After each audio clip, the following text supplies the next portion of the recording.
깊은 밤 잠 못 이루는 여러분의 숙면을 위해서 책을 읽어드리는 남자 숙책남 인사드립니다.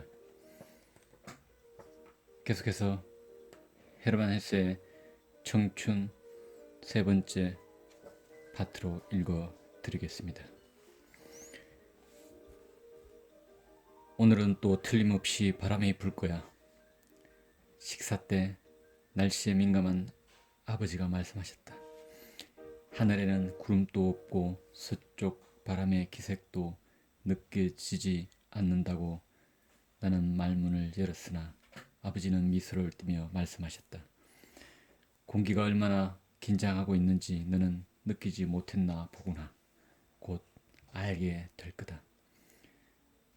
그렇다 손 치더라도 아주 무더워서 하수구는 남풍이 불 때처럼 몹시 냄새를 풍기고 있었다. 그제야 나는 등산으로 인한 피로를 느끼고 마당에 내려다 보이는 베란다로 나갔다. 주의하면서도 여러 차례 졸면서 나는 갈도모의 영웅 클튼 장군의 이야기를 읽고 있었다. 내게도 금방이라도 바람이 불어올 것 같은 예감이 들었다.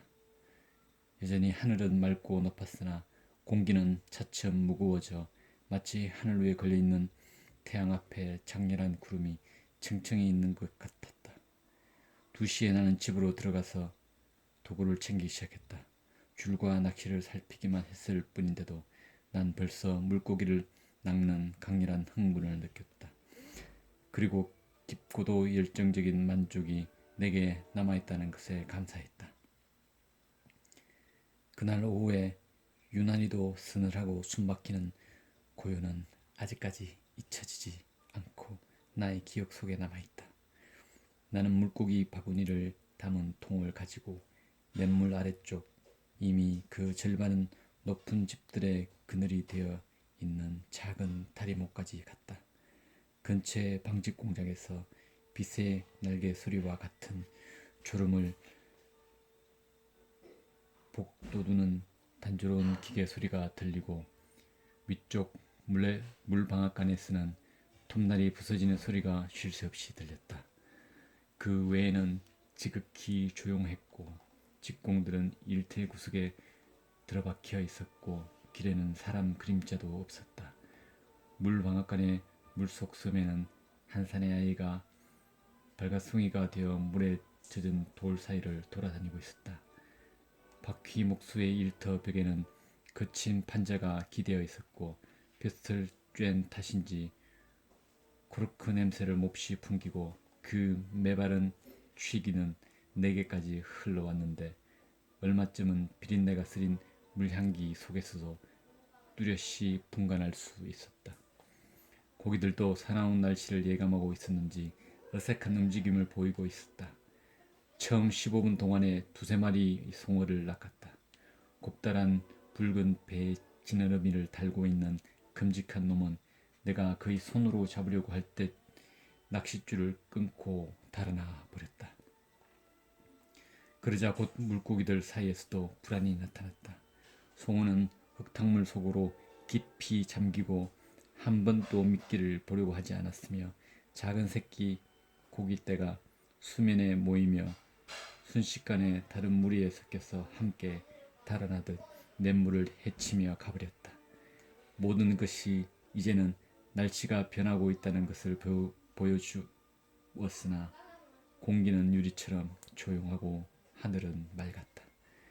나는 어떤 나쁜 게을물이 물고기를 쫓았으리라고 생각하고 아직 단념할 수가 없었어 다른 자리를 찾아 방직 공장의 하수도 있는 곳으로 갔다. 창고 옆에 자리를 발견하고 도구를 준비하고 있던 바로 그때 창문 근처에 벨타가 모습을 드러냈는데 이쪽을 보고 내게 손짓을 하였다. 나는 그러나 못 본 채하고 낚시 도구 위에 몸을 기울였다. 냇물은 벽으로 둘러싸인 개천을 그무스레 흐르고 있었다. 나는 모습이 물결에 흔들리는 윤곽을 이루고 비쳐 있는 것이 보였다. 그때까지 창문에 서서 벨타가 내 이름을 불렀으나 나는 꼼짝도 하지 않고 물을 들여다보았다. 낚시질은 헛수고였으며 여기서도 고기들은 무슨 급한 볼일이나 있는 것처럼 바삐 돌아다니기만 했다.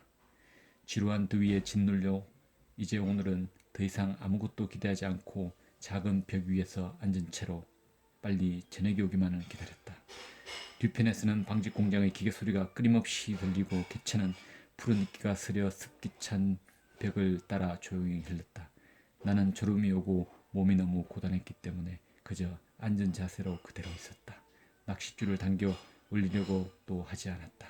아마 그대로 반 시간이나 지난 뒤에 갑자기 나는 깊은 불안감에 쫓겨 깨어났다. 바람이 심상치 않았다. 공기는 찐득찐득하고 김 빠진 듯했으며 제비 두세 마리가 놀라서 주변을 아찔아찔하게 날았다. 나는 현기증이 났기 때문에 어쩌면 일사병에 걸렸을지도 모른다고 생각했다. 물은 전보다도 더욱 강렬한 냄새를 풍겼으며 위장 속에서 치밀어 오른 듯한 기분 나쁜 감정마저 들어 머리가 흔들흔들하고 땀이 쭉 흘러나왔다. 나는 낚싯줄을 끌어올리고 물방울로 손을 죽인 다음 도구를 걷기 시작했다. 내가 일어섰을 때 방직 공장 앞 광장에는 자욱한 먼지가 구름같이 회오리치고 있는 것이 보였다. 문득 그것은 다음 순간에 높이 솟구쳐 단 한 조각의 구름으로 뭉쳤다. 공중 위에 새가 재촉하듯 쫓겨 달아나고 연달아 골짜기 아래쪽에서 공기가 억센 눈보라처럼 부옇게 뭉쳐있는 것이 보였다. 칼날 같은 바람은 원순화되는 것처럼 불어닥쳤어 내 낚싯줄과 모자를 빼앗아가고 주먹 다짐을 하듯이 내 얼굴을 후려쳤다. 눈벽과 같이 지붕 위에 머물고 있는 흰 공기는 돌연 차디차고 숨가쁘게 나를 감쌌다. 뇌물은 소리가 빠른 물방아 바퀴에 부딪힌 것처럼 높이 치솟아 내 낚싯줄 앗아가고 울부짖는 황야가 내 주위를 미친 듯이 파괴하였다. 이 때문에 내 머리와 손은 그 무엇인가 얻어맞았고 내 옆에서는 흙이 퉁겨 오르고 모래와 나무 토막들이 공중에 휘날려 갔다. 모든 것이 내게는 알 수 없는 것이었다. 다만 무슨 일이 일어나서 위험하다는 것만을 느낄 뿐이었다. 나는 놀라움과 공포의 넋을 잃고 한 발짝씩 조심스럽게 내디디며 창고 안으로 들어갔다. 나는 새로 만들어진 기둥을 부여잡고 현기증과 극심한 공포 때문에 숨도 쉬지 못한 채 정신없이 한참 동안 서 있었다. 잠시 후 겨우 정신을 차릴 수 있었다. 여태까지 한 번도 본 적이 없고 또 있을 것 같지도 않은 폭풍우가 악마와 같이 지나가고 상공에서는 험상궂은 광포 한 교유가 울리고 내 위에 평평한 지붕이며 들머리의 지상을 커다란 우박이 굴단한 뭉치가 되어서 크게 내려부딪히고 그 큰 알맹이 얼음이 내게까지 굴러왔다. 우박은 바람은 무서운 울부짖음을 토하고 샘물이 얻어맞은 듯 물거품을 일으키고 불길한 물결은 벽을 치고 있었다. 나는 순식간에 모든 것 판자며 지붕이며 나뭇가지가 공중으로 휘날리고 돌과 담벽 부스러기가 떨어지고 사방이 우박으로 덮여버리는 것을 보았다. 세차게 큰 망치로 맞은 듯 기와장이 부서지고 유리가 깨져서 빗물통에 떨어지는 소리가 났다. 바로 그때 공장에 있던 한 사람이 얼음으로 뒤덮인 앞마당을 가로질러 폭풍을 뚫고 옷자락을 휘날리며 쪽으로 달려갔다. 무섭고 혼란스러운 대홍수에 저항하며 내게로 점점 비틀거리며 다가와갔다. 창고 안으로 들어오자 내게로 뛰어 맞서는 그 귀여운 눈을 크게 뜨고 그러나 좀 생소한 얼굴로 살며시 미소 지으며 내 앞에 섰다. 말없는 다사로움이 감도는 입술이 내 입술을 찾고 두 팔이 내 목을 감쌌다. 숨도 쉬지 않고 오랫동안 내게 키스를 했으며 그 금발의 젖은 머리카락은 그 후로도 오랫동안 내 볼에 머물러 있었다. 우박과 소나기가 온 천지를 진동시키는 동안 잠자코 있던 사랑의 폭동은 더욱 깊이 더욱 무섭게 나를 휘감았다. 우리는 말없이 바삭부터 바닥 위에 앉아 있었다. 나는 급정이처럼 이상한 마음에 사로잡혀 벨타의 머리를 쓰다듬고 내 입술을 그녀의 도드라진 입술에 갖다 대었다. 그녀의 체온이 달갑고도 괴롭게 나를 감쌌다. 나는 눈을 감았다. 그녀의 내 머리 위에서 물결치는 가슴이며 무릎에 손을 대고 조금 난처한 듯한 손짓으로 내 얼굴과 머리카락을 쓰다듬었다. 현기증의 어둠 속에서 깨어나 눈을 떴을 때 진실한 얼굴이 슬픈 아름다움을 띠고 나를 내려다보고 있었다. 그녀의 두 눈은 황홀한 듯 나를 부르지게 보고 있었다. 흩어진 머리카락 아래 그녀의 넓은 이마에서 가느다란 한 줄기의 붉은 피가 얼굴을 흐르고 목 있는 곳까지 주룩 그어졌다. 어떻게 된 거야? 어떻게 된 거야? 나는 걱정에 가득 찼어 물었다. 그녀는 내 눈을 더욱 뚫어지게 쳐다보며 힘없이 빙그레 웃었다. 이 세상이 없어지는 것 같아요. 그녀가 낮은 목소리로 말을 시작했을 때 억누르듯 한 폭풍 소리가 그녀의 말을 앗아갔다. 피가 나오고 있어. 나는 말했다. 우박 때문이에요. 내버려둬요. 당신 무서워요? 아니, 그렇지만 당신은 조금도 무섭지 않아요. 아, 이제 온 읍내가 무너질 것 같아요. 이제 당신은 나를 사랑해 주시겠지요? 나는 입을 다물고 슬픈 애정이 넘쳐있는 그녀의 크고 밝은 눈을 질린 듯 바라보았다. 그 눈이 나의 눈에 가까워지고 그녀의 입술이 무겁게 삼켜지듯 나의 입술에 겹쳐져 있을 동안 나는 곁눈질도 하지 못하고 그녀의 이마를 쳐다보고 있었다. 그녀의 왼쪽 눈가의 희고 탱탱한 피부 위에 엷은 진홍의 피가 흐르고 있었다. 그리고 나의 감각은 도취되어 어찌할 바 모르면서도 내 가슴은 이와 같은 폭풍 속에서 사뭇 내 의지를 빼앗아 가려는 것으로부터 달아나려고 애쓰며 마구 비벼댔다. 내가 일어서다 그녀는 내가 자신을 동정하고 있다는 사실을 내 눈에서 찾아내고 말았다. 그러자 그녀는 몸을 주춤거리고 성난 듯이 나를 응시하였다. 내가 동정하는 그리고 불안한 태도로 그녀의 손을 내밀자 그녀는 그 손을 두 손으로 잡고 그 속에 얼굴을 묻고 무릎을 꿇으며 엎드려 울기 시작했다. 나의 떨리는 손에 눈물이 따뜻하게 흘러내렸다. 당황한 나는 그녀를 내려다 보았다. 흐느끼 우는 그녀의 머리가 나의 손을 가리고 있었고 토실토실한 그녀의 손등에는 잔털이 가만히 떨리고 있었다. 만약 이것이 다른 사람, 내가 진실로 사랑하고 나의 넋을 바칠 수 있는 사람이었다면 그 얼마나 좋을까. 이 사랑스런 잔털을 귀엽게 손가락으로 매만져주고 이 흰 광대뼈에 키스를 해주었을 텐데. 그러나 내 피는 차츰 진정되었고 내 청춘과 사랑을 바치고 싶지 않은 이 여자가 내 발밑에 무릎을 꿇고 있는 것을 본 후 나는 수치심과 외로움을 느꼈다. 내가 마법에 걸린 마치 1년이나 흐른 듯이 느꼈던 여러 가지 작은 감동이며 태도가 거대한 시대처럼 기억 속에 남아있을 이 모든 일들이 현실에서는 불과 몇 분간 지속되었을 뿐이었다. 요란스럽게 세상을 뒤흔들었던 날카로운 폭풍우가 지나가고 믿을 수 없는 고요가 우리를 애워싼 것이다. 환상적인 꿈의 동굴에서 나오던 나는 창고 안에서 다시금 깨어난 듯한 햇빛 속으로 나아가서 아직 내가 살아있다는 것을 이상하게 생각하였다. 황폐한 앞마당은 처참했다. 땅바닥은 온통 뒤덮여 있었고 말에 의해서 짓밟힌 것처럼 도처에 커다란 그 눈뭉치가 쌓여 있었다. 내 낚시도구는 어디론가 사라지고 고구 바구니는 모습을 감추었다. 공장은 놀란 사람들의 소동으로 난장판을 이루었다. 깨진 유리창 문으로 넓은 호란이 보이고 문칸에서 사람들이 비비대며 밖으로 쏟아져 나왔다. 바닥에는 유리 파편이며 깨진 기와장들이 처마 밑에 비스듬히 걸려 있었다. 나는 그런데 방금 일어났던 모든 일들을 잊어버리고 도대체 무슨 일이 일어났는지, 폭풍우가 얼마만한 참사를 저질러놓고 지나갔는지 보고 싶은 호기심 이외에는 아무것도 느끼지 못했다. 공장의 부서진 창문이며 지붕의 기관은 정말 끔찍하고 무참해 보였으나 그래도 그다지 몹쓸 정도는 아니었으며 회오리 바람 내게 준 무서운 인상과는 동떨어진 느낌이었다. 나는 안심했지만 묘하게도 실망하며 술이 깬 것처럼 휴 한숨을 내쉬었다. 집들은 전과 다름없이 나란히 서 있었고 변함없이 산도 골짜기도 저편에 그대로 있었다. 세상은 몰락하지 않았던 것이다. 하지만 그럼에도 내가 공장의 앞마당을 나와 다리를 건너 첫 골목에 들어섰을 때는 또다시 참담한 광경을 마주해야 했다. 작은 길가에는 파편과 부서진 창살로 가득 차 있었으며 굴뚝이 무너져 여러 개의 지붕이 부셔 놓고 있었다.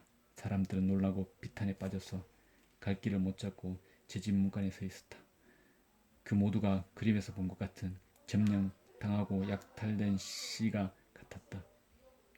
돌 뭉치며 나뭇가지가 길을 막고 나무 토막이며 조각난 돌 건체 창구멍이 들여다 보이고 정원의 울타리는 땅 위에 넘어지고 들은 간신히 벽에 기대어 있었다.